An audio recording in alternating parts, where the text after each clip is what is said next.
Pancasila. Merdeka! Merdeka! Merdeka!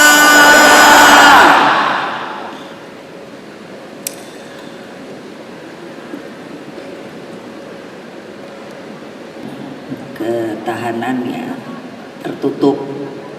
Saya suka godain, namanya bagus tapi kok nasibnya nggak bagus ya. Kan cahaya purnama, bayangin loh. Makanya saya bilang udah saya manggilnya Ahok aja dah. Sekarang beliau bersama kita sudah keluar dari pemerintahan, lalu bilang pada saya, Ibu minta tugas. Oke, sudah ada tugasnya. Terus ada Bu Bintang Puspayoga, itu Menteri Perempuan dan Anak. Terus ada Menteri Sosial yang cengeng, itu Ibu Tri Risma hari ini. Iya, kalau laporan nanti terus belum apa-apa udah apa ya, mewek tuh apa mewek ya. Aku bilang ya udah deh nggak usah mewek lah, berjuang terus. Lalu Pak Abdullah Azwar Anas, Menpan RB, Pak Zuhairi Misrawi, mana ya?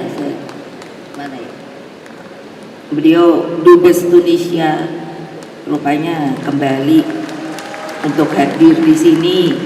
Lalu juga Pak Heri Ahmadi, itu Dubes kita di Jepang.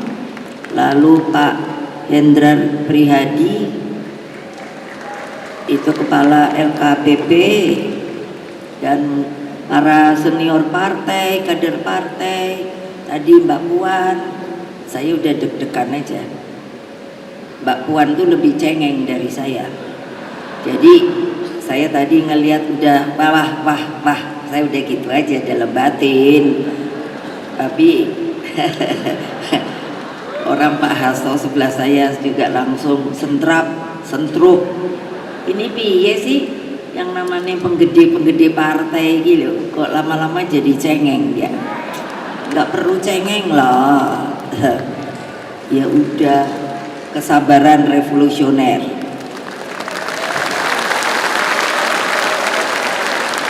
Jajaran DPP, DPD, DPC partai tentu terutama teristimewa anak-anakku yang di akar rumput. Mana Satgas partai? Berdiri Satgas partai ada nggak ya? Di atas itu ada nggak ya? Terus PAC, pengurus anak ranting, terus anak ranting.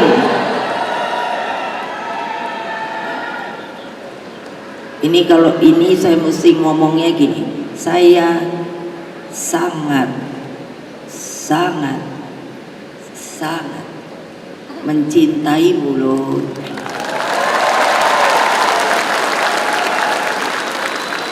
Hadirin sekalian yang tidak bisa saya sebutkan satu persatu, rekan-rekan pers yang telah selalu membantu memberikan berita yang saya banggakan.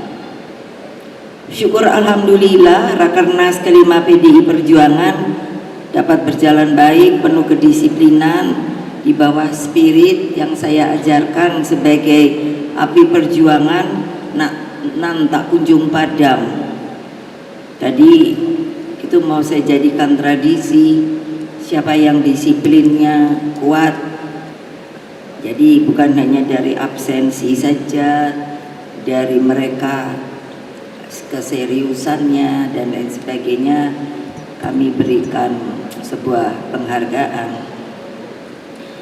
Ke seluruh pemikiran juga telah dicurahkan. Saya dapat laporan terus dari Pak Hasto meskipun saya tidak di lapangan, karena saya juga memantau terus. Kesemuanya mencerminkan posisi historis PDI Perjuangan memang sebagai partai nasionalis Soekarnois.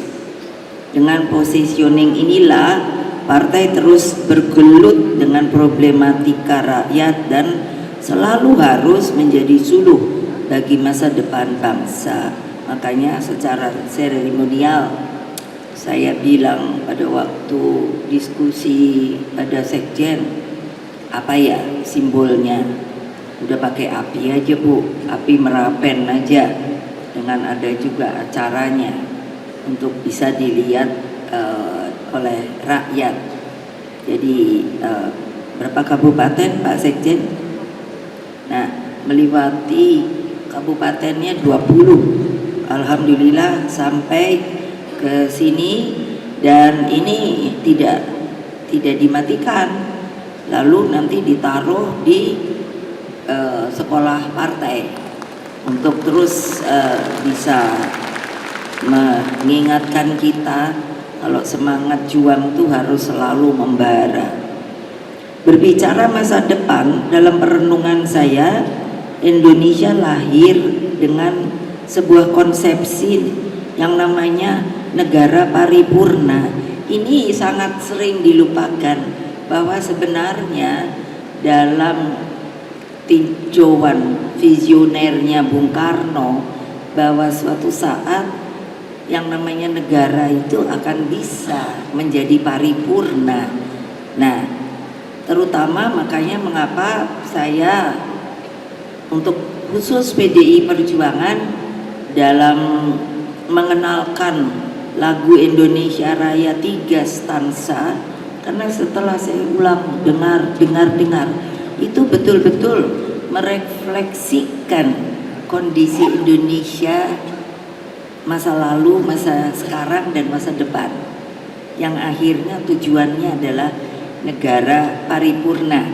Sehingga semua sebetulnya harus meresapi, bisakah Indonesia itu menjadi Indonesia Raya? Sangat bisa.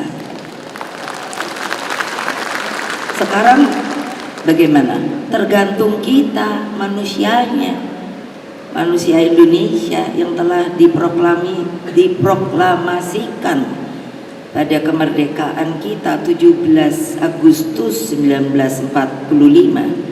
Spirit ini tidak boleh kendor, mengandung tekad kuat untuk berani meletakkan nasib bangsa dan tanah air di tangan kita sendiri, bukan di tangan penjajah, bukan di tangan penguasa, bukan di tangan mereka yang sangat pragmatis. Tidak, kita rakyat Indonesia itu adalah warga negara yang merdeka, tapi terukur, bukan merdekanya itu menjadi liberal, kapitalisme, enggak, gotong royong kalau kita.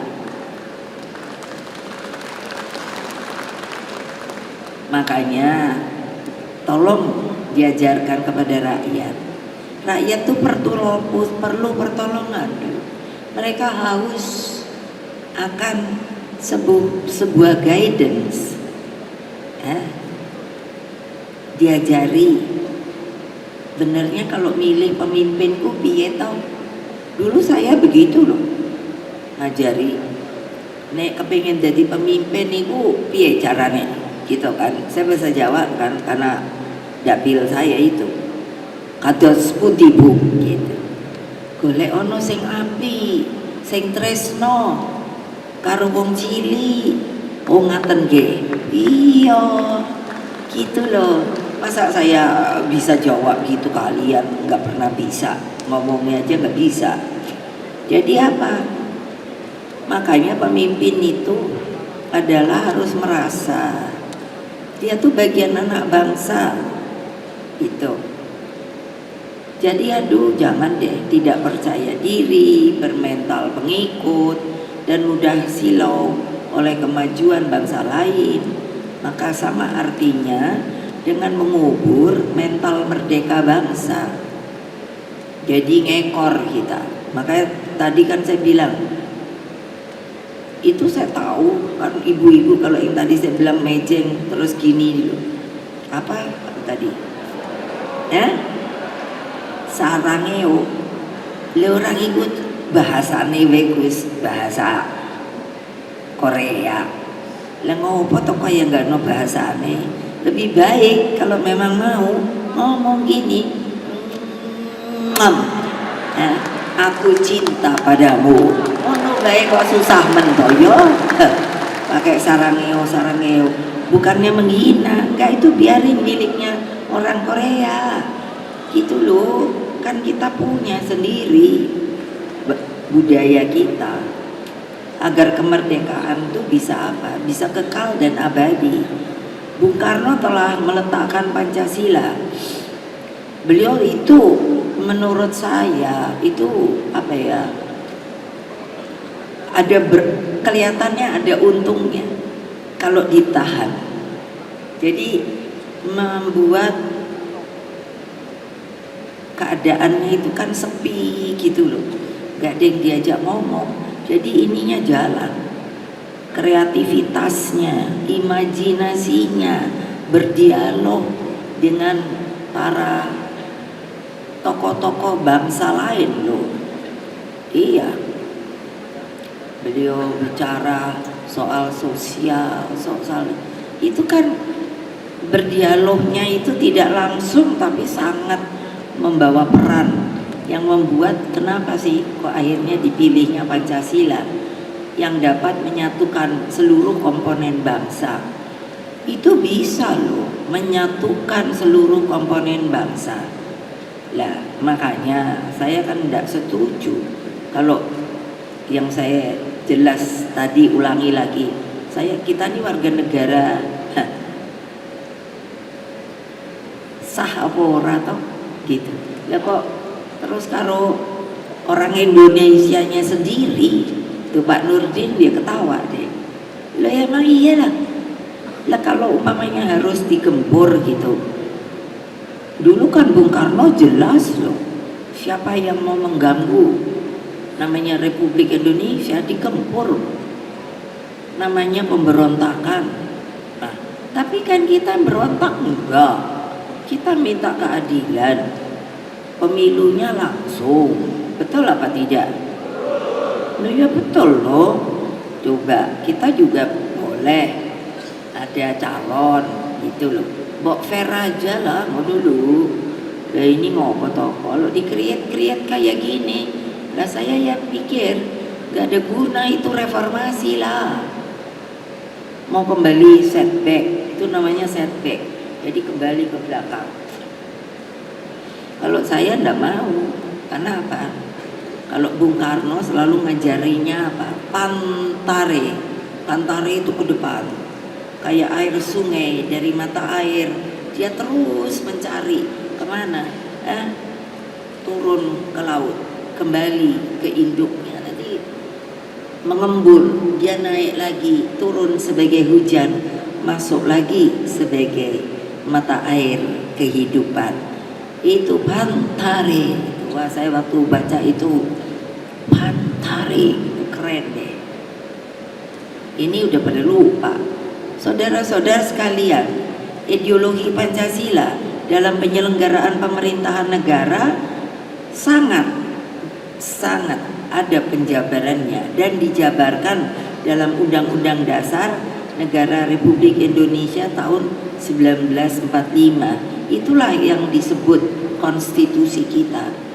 Dari pembukaannya saja terkandung hakikat kemerdekaan, cita-cita bangsa dan tujuan bernegara. Semua dirumuskan dengan baik, relevan hingga saat ini dan tetap menjadi daya penggerak kemajuan Indonesia Raya kita. Indonesia Raya, kata itu luar biasa loh menurut saya. Kok bisa ambil Indonesia maunya gimana? Raya tuh gede banget loh. Pembumian ideologi bangsa dan konstitusi negara dilakukan melalui jalan Trisakti. Namanya aja Trisakti. Tri itu 3. sakti. Jadi bisa dilakukan, yakni berdaulat di bidang politik. Apa maksudnya? Supaya kita menjadi negara merdeka berdaulat. Jadi tidak lagi mau dijajah, itu di bidang politik. Berdiri di atas kaki sendiri di bidang ekonomi, bisakah? Bisa. Kenapa? Potensi kekayaan yang namanya bahan pangan kita luar biasa. Berkepribadian dalam bidang kebudayaan. Makanya tadi saya singgung, mosok sih hanya bilang cinta aja, mesti apa tadi saya aja kaku banget, sarange gitu. Udah, kalau kapan-kapan ketemu gitu, kalau perempuan ngono yo terus delok wong ganteng gitu, langsung aja gitu. Saya cinta padamu ngono ge. Engko sing geblak sapa mbok. Nah, itu bayangkan loh, kalau ini kita pikirkan, lo kok bisa mengekstraksi keadaan itu di dalam penjara, sehingga kita sudah ada konsepnya, tinggal mau ndak dilaksanakan. Guna mewujudkan jalan ini, lalu Bung Karno menginisiasi, membuat sebuah pola. Kalau bikin baju kan ada polanya, pembangunan nasional semesta dan berencana. Orang selalu bilang, karena waktu zaman Pak Harto ditiadakan, disembunyikan. Lalu saya buka, salahnya bapak saya apa toh, kan gitu. Padahal ini dibuat untuk konsep masa depan itu melalui pendekatan ilmiah. Itu melibatkan lebih dari 600 doktor loh, bukan doktor. Jadi ilmuwan, akademisi, saintis dapat dipertanggungjawabkan dari berbagai disiplin ilmu, dan semangat dan pola dasar pembangunan tersebut selalu aktual. Misalnya apa? Terkait pentingnya penguasaan ilmu-ilmu dasar, membangun kedaulatan pangan, energi, kesehatan rakyat, hingga penguasaan teknologi yang menopang industri maju. Kedaulatan pangan hanya didengung-dengungkan dalam kenyataannya dengan selalu alasan tidak mencukupi, selalu import. Saya bukannya tidak setuju kalau harus impor, tapi harus ada yang namanya sebuah kekuatan. Bagaimana kita jangan impor? Karena pertanyaannya seperti nanti kalau problem beras pangan karena global warming, lalu sulit, kita mau nyari makanannya dari mana? Itulah instruksi saya yang namanya 10 tanaman ditanam, pengganti beras, ada apanya, reasonnya, alasannya. Nanti jangan loh, kalau wis nggak ono panganan bengok-bengok karepe dhewe. Nah, sampai apa? Energi ada, bisa banyak potensinya yang belum digunakan, angin, air, surya, dan lain sebagainya. Kesehatan rakyat tadi di dalam sikap politik, sampai masa sih orang mau pinter aja suruh bayar mahal?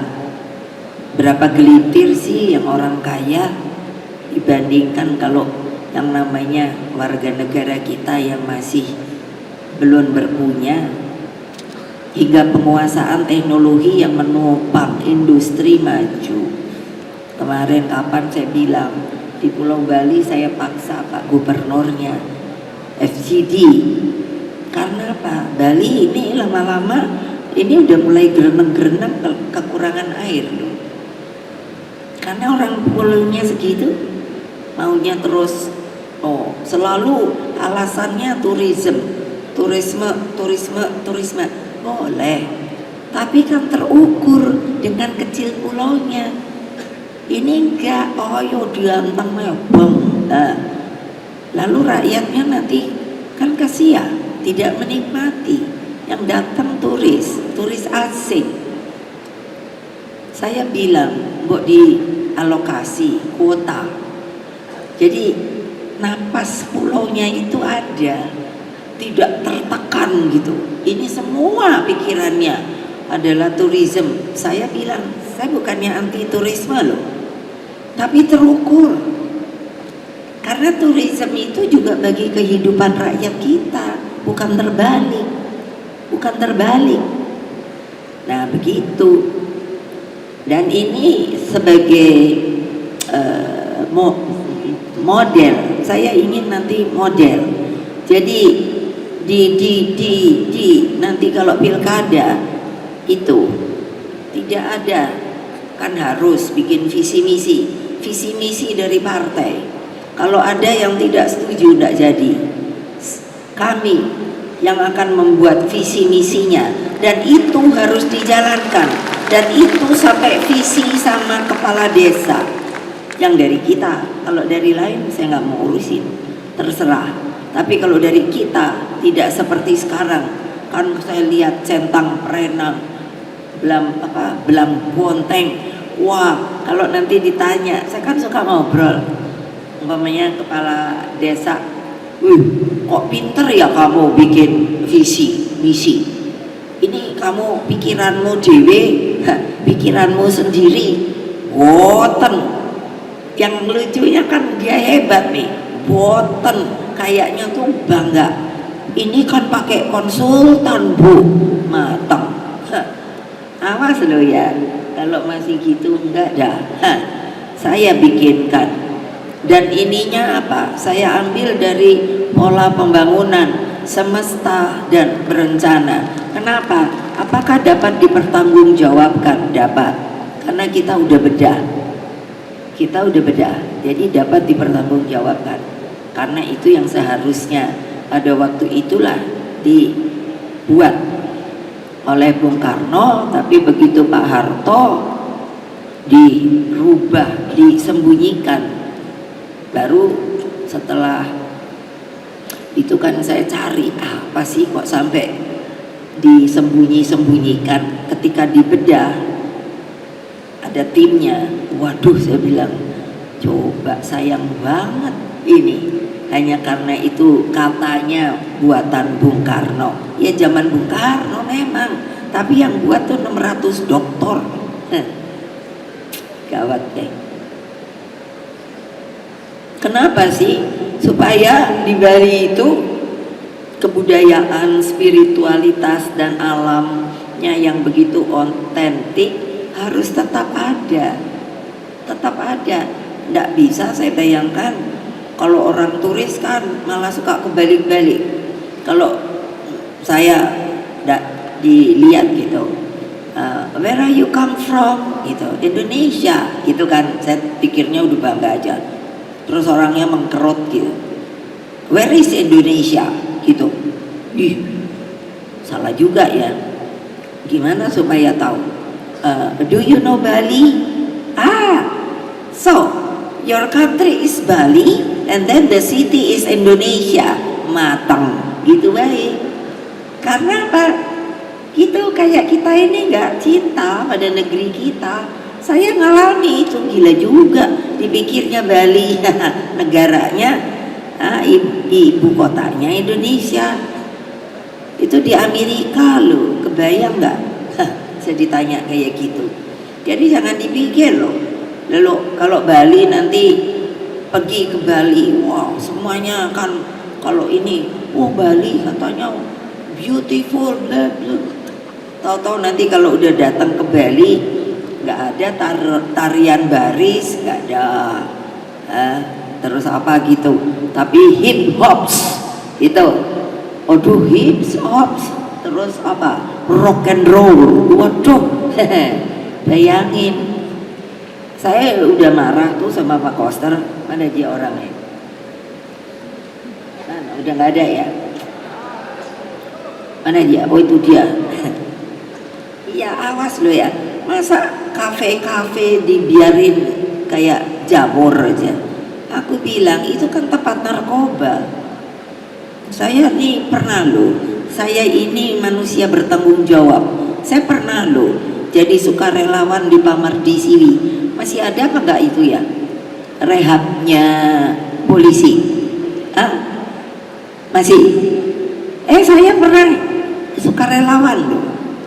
Nggak dibayar jadinya. Aduh, kalau sedang sakau, waduh, ini kepala katanya panas dan apa. Itu bentur-benturkan ke tembok loh. Harus dipegangi loh. Kalau sudah masukin ke apa namanya? Bak. Dikasih kayak dikerendam. Kalau udah ini malah pakai ini loh. Saya nggak tahu kalau sekarang. Waktu dulu pakai apa itu, batu es untuk melawan, katanya panas sekali.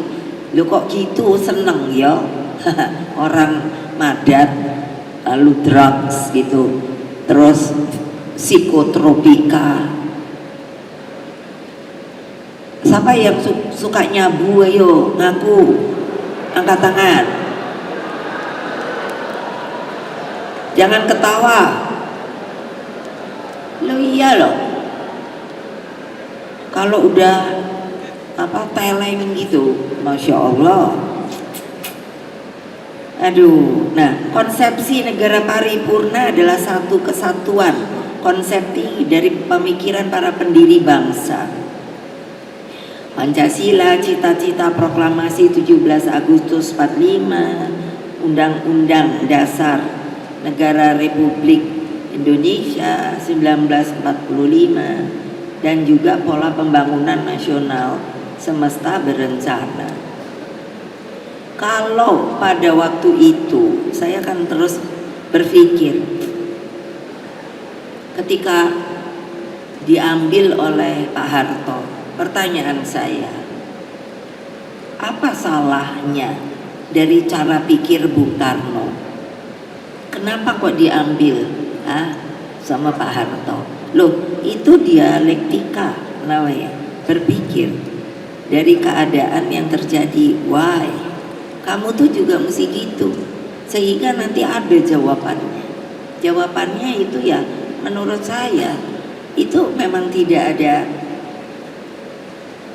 hal yang bisa dijadikan kesinambungan. Buktinya ya kayak sekarang ini kan kelihatan tidak ada konsep seperti RRC, Republik Rakyat Tiongkok. Xi Jinping itu sudah disuruh bikin untuk ke depan visi misi 100 tahun. Terakhir beliau kirim surat sama saya, sudah disuruh lagi untuk bikin 100 tahun lagi. Berarti yang namanya RRC itu punya 200 tahun loh. Parah. Saya bilang aduh gile juga, tapi perlu. Orangnya itu kan sekarang katanya 1,6 miliar. Kita cuman seperempatnya, 270 lah. Gini aja kok masih murat-marit, kocar kacir, gak jelas maunya kemana. Pemimpinnya maunya kemana, rakyatnya yang kalau di agama Kristen kan digembala, betul apa tidak? Nah, lu kok murat-marit, ya terang aja lari, no. Kambingnya ada yang ke sono, orangnya ada yang ke situ, udah gitu loh, nggak bener lah. Kalau sekiranya kelima-limanya benar-benar dipahami dan dipakai untuk memotret kondisi baik saat ini, masa lalu, the future, kita akan menemukan arah masa depan dengan seluruh fighting spiritnya. Kelimanya merupakan apa sih? Rediscovery, pencarian lagi, rediscovery of the Indonesian strategic thinking, pemikiran ke depan. Haruskah ada yang dibetulkan ataukah ini sudah baik? dilanjutkan 5 periode, 5 tahun. Lalu dipikir, oke, oh ini gini, kurang baik, dibuat lagi. Tapi apa? Konsep besarnya itu ada, nggak kayak sekarang. Bingung saya jadi bingung sendiri lu. Ini kok mau neopo nih? Seperti pertanyaan saya kemarin panggil itu Pak mana dia, Pak Said sama Pak Don udah pergi ya? Ya dia akan berangkat ke Korsel itu lah. Saya nanya, ngomong-ngomong, realita utang kita tuh berapa toh? Ini kan harusnya diomongkan ke seluruh rakyat Indonesia loh, supaya awarenessnya, pengetahuannya, perhatiannya. Kita ini jangan enak-enak loh, banyak utang loh. Terus cara menyelesaikan utangnya lalu bagaimana? Ayo, saya sendiri sampai ngitung sendiri kan, karena pernah presiden toh. Hitung, wow, aku bilang gimana ya? Kalau antara untuk balance sheet-nya itu tidak seimbang, artinya miring, bahaya loh. Nah, kesemuanya sudah sangat lengkap, utuh, komprehensif dan visioner. Hanya 2,5 jam. Untuk apa? Untuk membangun namanya apa? Jiwa yang sudah ada, karakter, untuk membangun nation and character building. Mau dijadiin apa bangsa Indonesia yang merdeka ini? Yang dia punya harga diri, punya kehormatan. Kalau saya ke luar negeri rasanya seneng banget loh. Where are you come from? Gitu yang kayak tadi gitu. I'm Indonesia. Gitu kan. Aduh rasanya tuh seneng banget gitu. Terus pernah saya disuruh, ada nggak tahu di mana udah lupa, di Washington DC, suruh masuk ke sekolah ini. Kayak kalau di kita SD, anak di sana tidak diajari peta loh, peta bumi. Jadi waktu saya cerita Indonesia, dulu kan saya tanya, do you know where is Indonesia? Terus teriak lucu, don't know, katanya tidak tahu. Jadi saya nggak ada bola itu apa? Bola apa sih? Bola dunia. Jadi saya suruh minta. Lalu saya bilang, saya putar-putar, mereka akan merumun gitu. Terus, this is my country. Wow, it's so big, katanya gitu. Oh yes, this is the biggest archipelago in the world, kepulauan terbesar di dunia gitu. Aku kan gitu selalu ngomong, ble gitu loh. Bayangin kalau kalian cuman kayak kodok goreng baik. Betul loh, pendidikan yang mencerdaskan kehidupan bangsa dan gerak gotong royong rakyat agar Indonesia bisa menjadi pemimpin di antara bangsa-bangsa lain di dunia. Iya loh, makanya kenapa saya suruh tadi Mbak Puan masuk dalam ini sikap politik, supaya ada sejarah kita sebagai negara merdeka pada waktu 55 kok bisa bikin konferensi Asia Afrika. Apa dipikir gampang? Mana ada lagi belajar protokoler gitu loh, orang belum tahu loh. Coba yang datang diplomat loh, tokoh-tokoh loh, presiden lah, segala opo gitu. Hai gawat ya kalau dipikir. Oh, lama-lama aku mikir, milih pemimpinku gimana caranya ya. Persoalannya sering muncul terkait pemimpin dan sistem pemerintahannya. Seorang pemimpin lahir melalui sebuah proses ujian sebetulnya yang berat, hingga terbentuk sosok yang berkarakter dan memiliki prinsip. prinsip, memiliki kekuatan intelektual, kemampuan teknokratik, mengenal rakyatnya dengan baik. Itu bisanya gimana? Turun ke akar rumput, nggak mungkin bisa kenal. Kalau kamu kayak bapak saya bisa nongkrong di gerbong hanya untuk bicara sama gelandangan. Ayo, siapa yang sudah ngerjakan itu angkat tangan. Nggak ada. Nah itu ada yang bilang gitu, iya teruskan. Siapa yang sudah menjalankan teruskan. Itu kebenaran. Menempatkan pemimpin nasional melalui jalan pintas akan sangat berbahaya bagi masa depan bangsa. Oh iya loh, mesti digembleng dulu loh. Kalau menurut saya, kayak apa itu? Kalau mau bikin apa pun namanya, itu loh, besi apa itu loh, itu karena kena apa? Ya itu dibuanting banget. Bapak saya dibegitukan. Saya bilang gila republik ini. Supaya kalian tahu loh, Bung Karno itu diisolasi tapi tidak ada keputusannya. Jadi Bang Bungai ngono, aneh kan republik ini. Mana itu yang namanya ahli-ahli hukum, gak ada yang bersuara, enak aja gitu. Aduh gila juga deh.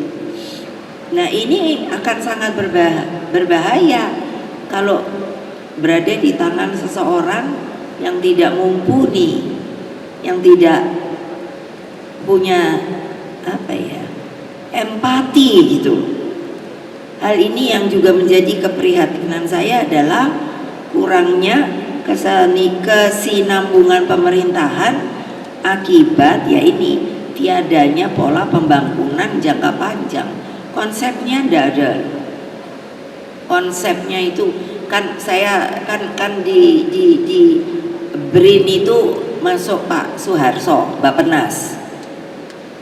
Lah saya malah bingung kalau nanya saya, Pak, konsep ke depan niku apa namanya?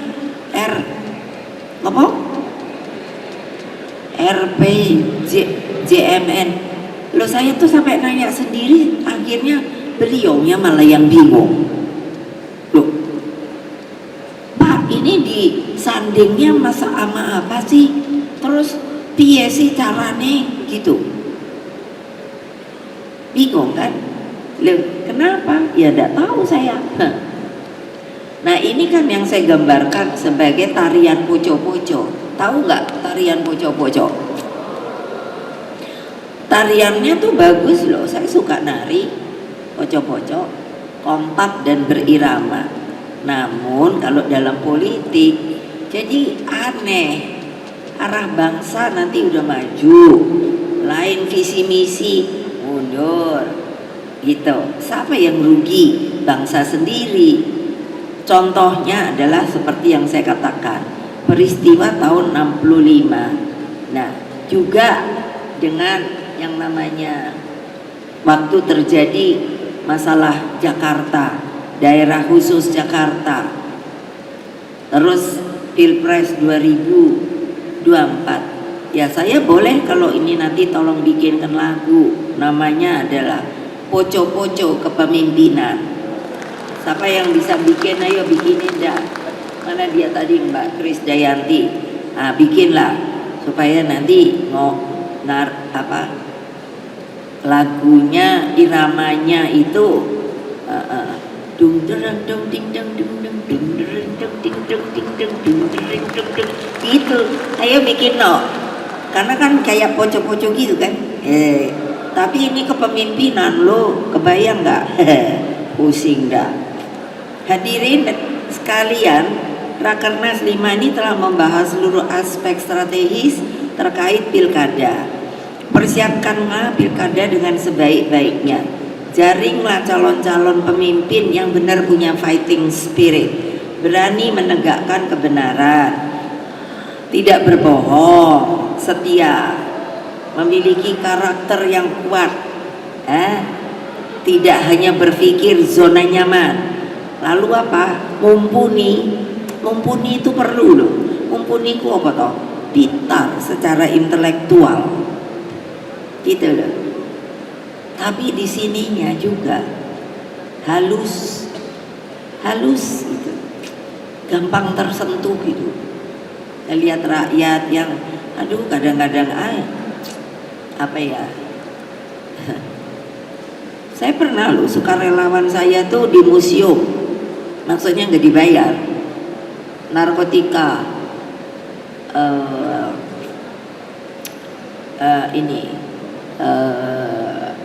cacat di YPAT. Saya ini dulu sebelum masuk partai, kehidupan saya bersosial. Saya lihat kayak apa ya, kayak anak-anak yang seperti anak-anak otis gitu. Iya kan, kasihan ya. Belum lagi sekarang karena apa, orang tuanya tidak mengajarkan yang namanya budi pekerti. Itu kan terjadi perundungan, bullying. Mana ibu tadi, ibu sopo, Ibu Bintang udah pulang ya? Oh itu coba, kok malah kalau depan nggak kelihatan? Coba boleh tanya, kayak apa loh kok dirundung? Ada anak kaya, wah kayak jagoan gitu, terus yang anak miskinnya dirundung-rundung gitu. Itu karena ibunya loh, ibu-ibu, rungok ke, awas lo ya, kalau dari PDI Perjuangan ada anak nanti saya dengar bikin bullying, merundung anak-anak orang lainnya, kasih empati, beri budi pekerti, gitu loh.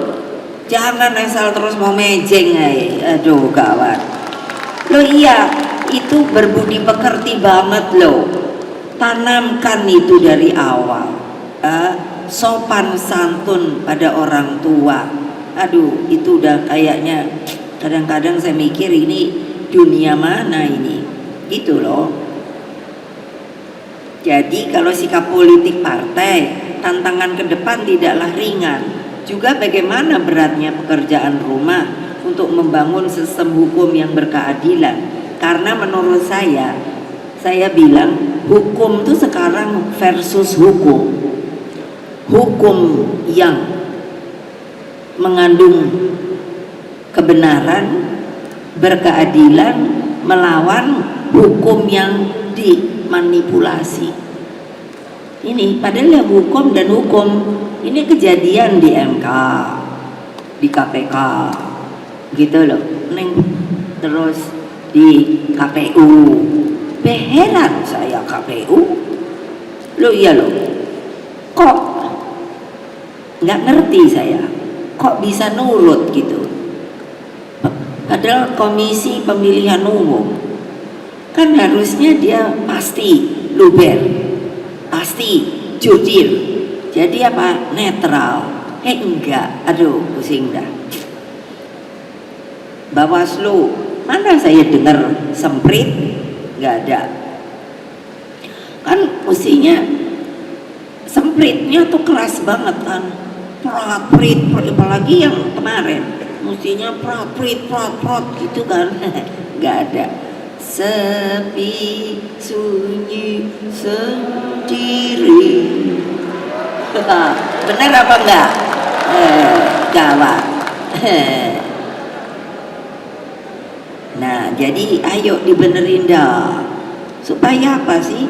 Sebagai penopang sehatnya kehidupan demokrasi. Lah, susah-susah loh. Saya tuh suka mikirnya gini, berdoa ada main di atas. Emangnya gampang mau milih pemimpin itu loh. Aku tuh sampai zikir cobain supaya jangan salah pilih. Makanya akhirnya kenapa saya pilih Pak Ganjar. Kenapa yuk saya pilih Pak Ganjar? Dia pernah di PDI, betul nggak? Dia dari bawah naik jenjangnya. Paling enggak mestinya dia ngerti partai kita. Bener apa enggak? Ya toh. Nah Pak Mahfud dia ahli hukum. Karena saya lihat ya tadi hukum melawan hukum sekarang. Nah Jadi lebih baik cari orang yang ngerti hukum banget. Gitu loh, ada reasonnya.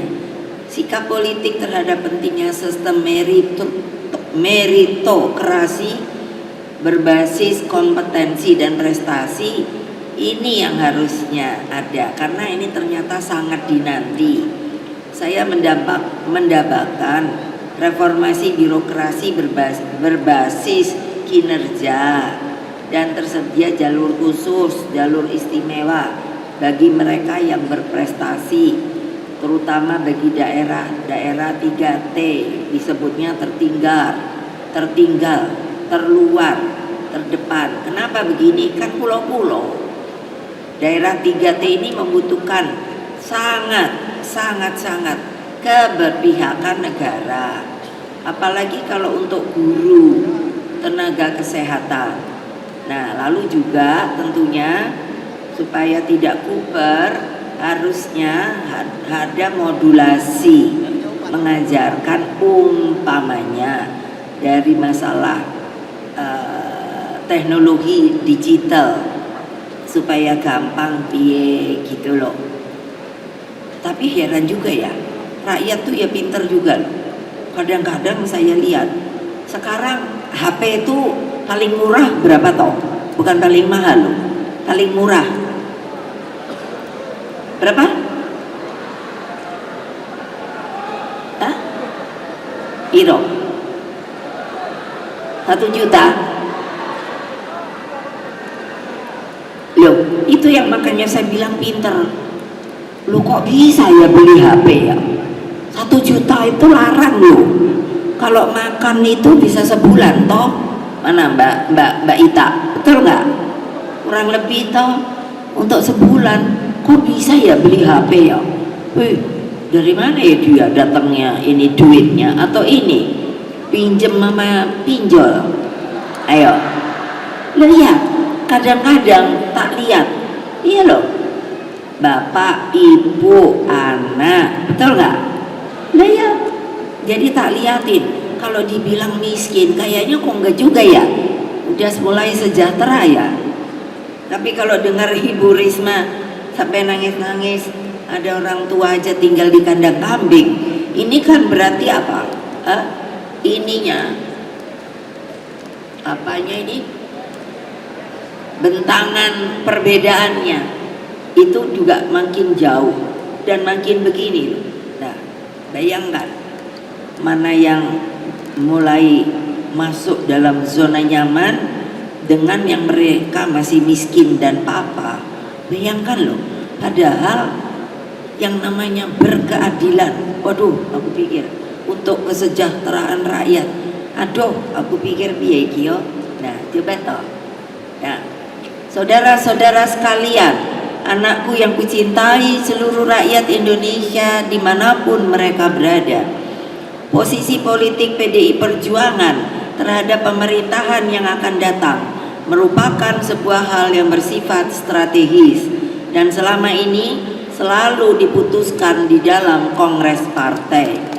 Namun rakyat sebenarnya sudah memahami DNA PDI Perjuangan. Kita adalah pejuang demokrasi. Karakter pejuang ditandai oleh api perjuangan yang selalu menyala, tak kunjung padam, meski di tengah tekanan dan kepungan. Kuncinya benar-benar terletak pada kesatu paduan dengan rakyat. Bonding. Rakyat tentu akan menanti untuk bisa mendapatkan pencerahan. Persoalannya, apakah ke depan ini akan cerah atau mendung? Konsistensi di dalam membela rakyat juga menjadi ciri PDI Perjuangan. Selama ini partai terus sampai capek kayaknya berteriak lantang ketika impor pangan dilakukan. Pertanyaan besarnya, apakah sebenarnya masih perlu impor? Kalau mau, ini dia, kalau mau sebenarnya enggak perlu impor. Bahannya kita potensinya luar biasa, tetapi memang sengaja harus ada impor pangan. Kenapa? Ayo, saya di Komisi 4, saya tahu permainan. untuk import itu. Kalau saya mau ikut, saya udah tambah kaya, tapi saya tidak pernah ikut di dalam permainan tersebut. Lah, sebenarnya kan ada jalannya. Ketika saya jadi presiden, saya mengatakan, oke, saya bukan alergi impor, tetapi hitung dulu. Yang namanya beras kita adalah setelah panen raya. Itu berarti jelas cukup atau tidak. Tapi kalau dilihat sekarang, enggak. Selalu dibuat sedemikian rupa, sepertinya selalu kekurangan. Itu pokok persoalan yang seharusnya kalian yang punya negara ini harus memikirkan hal tersebut. Dari yang namanya seluruh struktur partai, coba bayangkan, karena apa sih? 1 sen dolar ini impor beras, kalikan berapa juta ton. Coba bayangkan deh, ayo Pak Ahok, bayangkan. Kalau saya mau ikut waktu itu kan saya 3 kali tidak pernah pindah komisi. Coba bayangkan, mungkin mercy saya udah berapa deh. Gila kok. Yang namanya urusan import itu. Tapi kan kenapa? Karena ada bagian mereka yang menikmati, yang lupa diri, yang merasa sudah pada zona nyaman. Bayangkan loh. Nah, itu yang membuat secara praktis sepertinya petani itu sekarang sudah tidak punya sudah kayak tidak mau jadi petani. Ini kan jadi persoalan loh. Tanah ada, bibit ada, orang yang ngerjakannya tidak ada.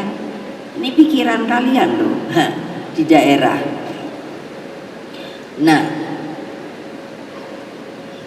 karena itu import itu pragmatis banget dibandingkan upaya memberdayakan petani bangsa sendiri. Jadi apa?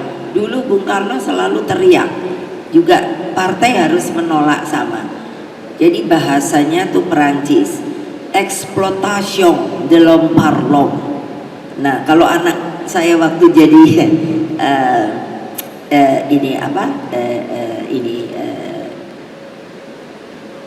jadi di DPR, rakyat tuh tahu loh, yaitu bahasa Jawa lagi, ibu gitu kan, atau mbak, kulo boten ibu boten pareng. Nah, ora pareng kena apa ya, ojo lomplong. Lomplong, saya mikir apa ya lomplong, niku loh Pak Bung Karno kan selalu bilang, ojo gelem nek ono lomplong. Itu padahal maksudnya ini loh, exploitation. Nah, kalau Perancisnya itu bukan exploitation, no, itu Inggris. Exploitation de l'homme, par l'homme. Jadi apa? Memeras manusia pada manusia dari seluruh aspek kehidupan. Gitu loh. Masa kalian mau digituin lagi? Itu kan penjajah begitu. Exploitation de l'homme par l'homme, gitu, keren kan? Nah, makanya nih, kan kemarin tuh siapa yang ngomong tuh kan, itu yang di Karimun Jawa, kan seorang aktivis lingkungan bernama Daniel Tangkilisan. Saya bacanya sih di koran. Dia tuh pejuang lingkungan, melawan pencemaran akibat aktivitas tambang. Tapi kok malah dia diproses hukum. Terus saya langsung telepon Pak ini, siapa namanya itu, Lauli, Menkumham. Saya bilang, ini apa benar sih itu yang saya bilang hukum versus hukum? Loh, Dianya yang benar-benar aktivis lingkungan karena katanya dibilang apa yang dia omongkan itu bohong. Loh, kan gampang. Itu yang tadi saya bilang, pembuktian itu kan juga sering dipalsukan. Akhirnya toh ya bebas. Saya bilang sama para penegak hukum, bebaskan dia. Gimana sih? Kayak apa nanti kalau yang namanya pencinta lingkungan segala justru versus yang merusak, umpamanya yang mereka merusak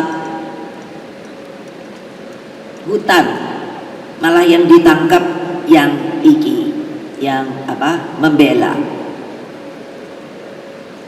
Ayo, hutan enak baik saiki dipotong. Terus reboisasinya mana? Mana daerah kamu yang melakukan reboisasi? Artinya penanaman kembali bibit hutan. Nah, masa cuma satu? Mana? Tuh, dua. Ono iki Trenggalek. Ngendine, ayo. Nah, tuh. Iya dong, saya ngajari Mbak Ita. Mbak Ita, kasih tahu ibu-ibu itu kalau ada bibit cabai. Ya tahu, duduk Mbak. Bibit salak, bibit mangga, bibit topola, tanam. Dia itu berjiwa, dia akan tumbuh. Jadi nggak usah beli lagi cabai, nggak beli lagi bawang. Terus ditanamnya di mana Bu? Loh, di kaleng ayo iso kok. Gitu loh. Itu apa? Kreativitas, gitu. Tapi males. Itu loh, makanya kan nggak kesel, aku yuk kesel no. Nah itu, jadi nggak bisa dong, masa hanya karena ini kan aktif ada katanya tambaknya itu mencemari gitu loh. Nah kan yang mestinya adil no, yang namanya jaksanya, polisinya, terus hakimnya, lu ini kok enak baik. Iya.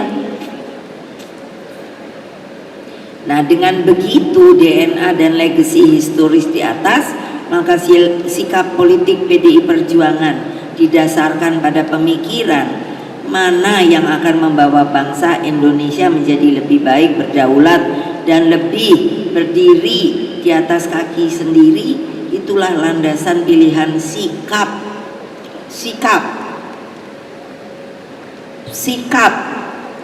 politik kita. Makanya kalau nggak ada yang ikut, nggak didisiplin, udah tahu toh ibu mau ngapain.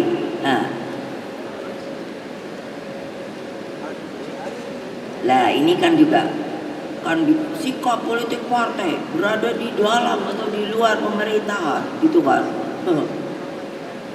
Lah iya, lo enak aja. Kalau menit ini saya ngomong, kan harus dihitung secara politik no. Enak aja. Jadi kan ini pasti wartawan kan yang ditunggu iki sikap dari Rakernas. Tadi pagi saya baca Kompas gitu, akan menentukan sikap aku sambil sarapan gitu kan. Aduh bilang enak aja ya dong, gua mainin dulu dong.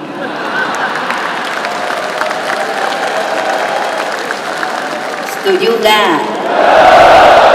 Sip.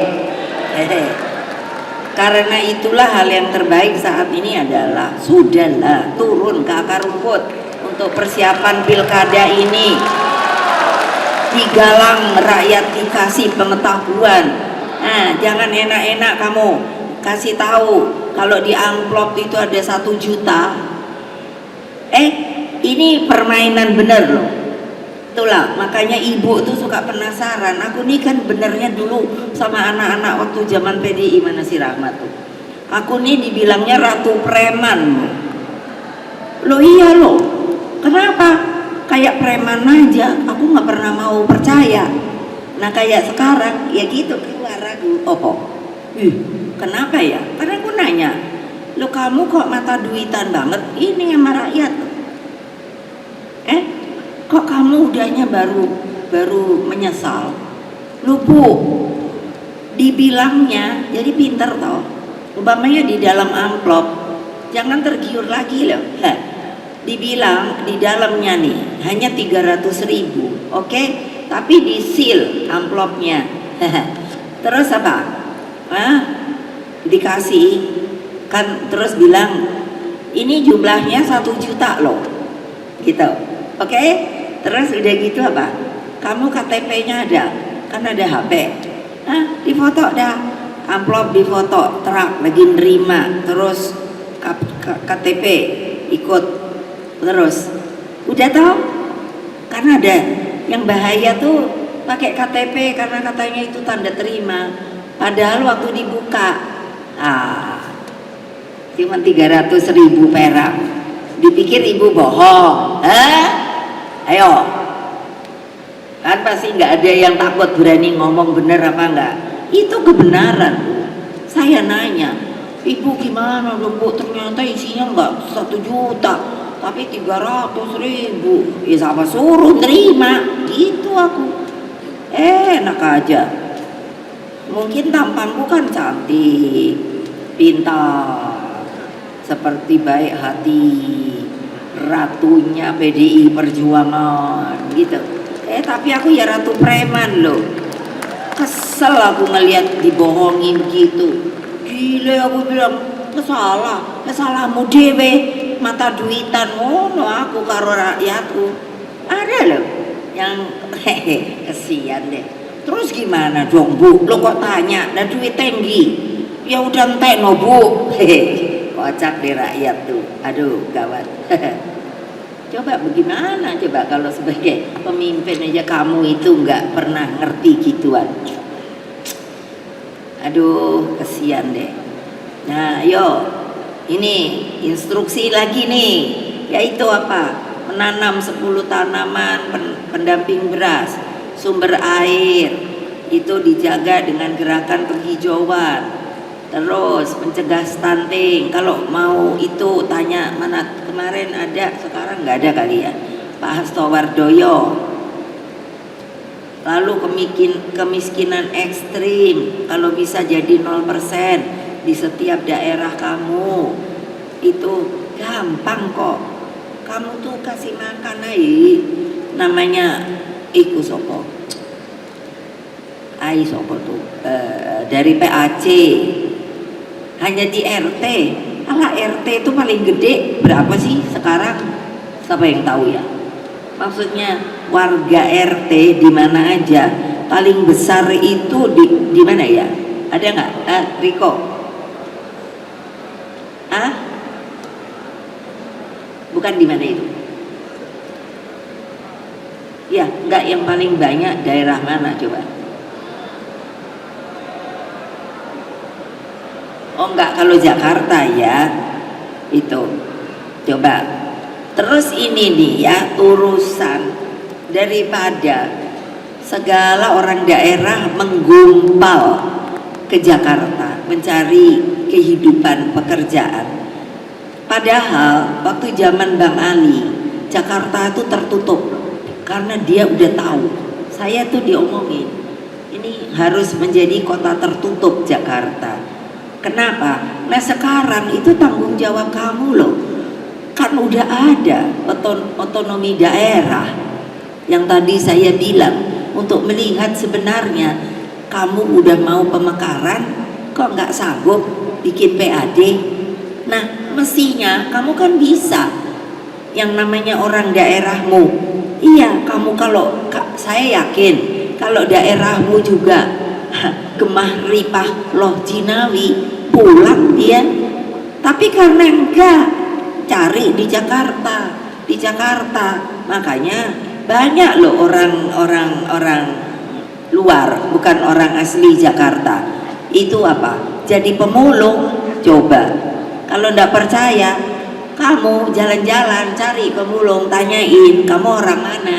Belum tentu sepenuhnya orang Jakarta. Dari daerah-daerah. Saya pernah pergi ke Jakarta Utara. Nanti kalau ini suruh, kalau masih ada waktu apa ini, suruh lihat, ada namanya Gang Senggol.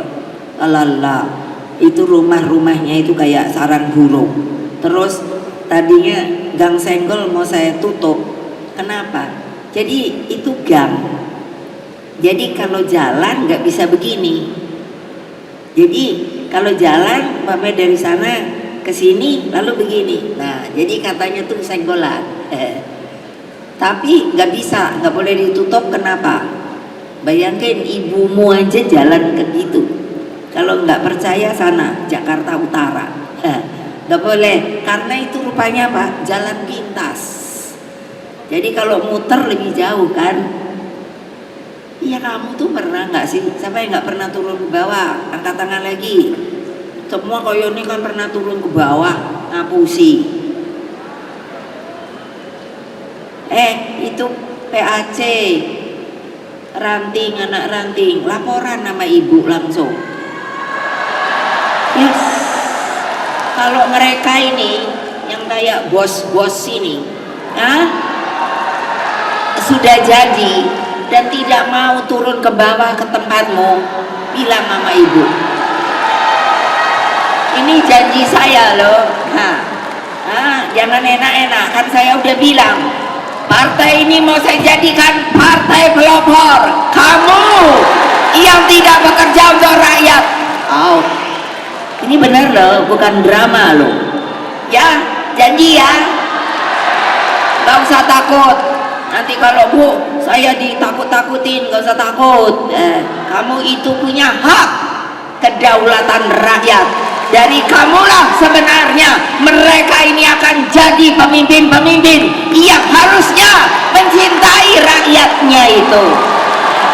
Awas loh. Biarin dah, rasain dah. Gile, mau enak weh, mau seperti memisahkan gitu. Enggak lah, tidak ada elektoral, hanya perhitungan suara. Tidak. Yang ada adalah harus dilayani rakyatmu itu. Cocok kan? Cocok kan? Sip. Bantuin ibu ya. Udah jengkel aku. Ingatlah bahwa seluruh kader PDI Perjuangan harus memiliki sifat progresif revolusioner, pantang menyerah, tahan banting, terus meningkatkan kecakapannya sebagai kader partai. Kan ada kan yang ngomong, coba aku pikir taulah sopo. Anak-anakku sekalian, seluruh simpatisan, anggota dan kader partai yang saya banggakan, jadikan PDI Perjuangan sebagai pembela rakyat sejati. Tidak perlu takut ketika kita berjuang demi kebenaran, sebab ketakutan itu hanyalah ilusi, dan kita adalah manusia merdeka. Akhirnya, terima kasih atas kedisiplinan dan konsistensi sikap yang ditunjukkan selama Rakernas 5 ini. Pulanglah dengan semangat juang yang menyala-nyala. Hati-hati di jalan. Kirimkan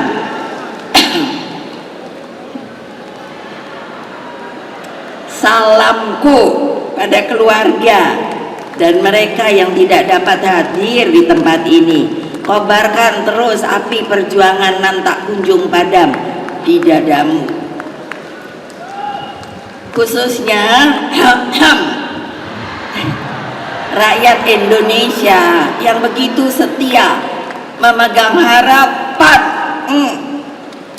akan cita-cita Indonesia Raya.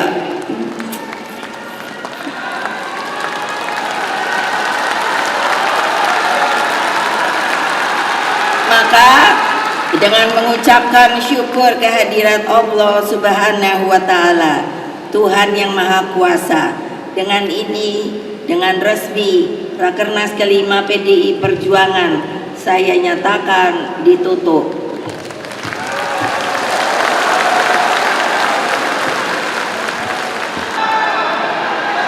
Selamat berjuang. kembali ke tempat masing-masing dengan disiplin yang tinggi. Merdeka! Merdeka! Merdeka! Salam Pancasila. Wassalamualaikum warahmatullahi wabarakatuh. Om Santi, Santi, Santi Om Rahayu.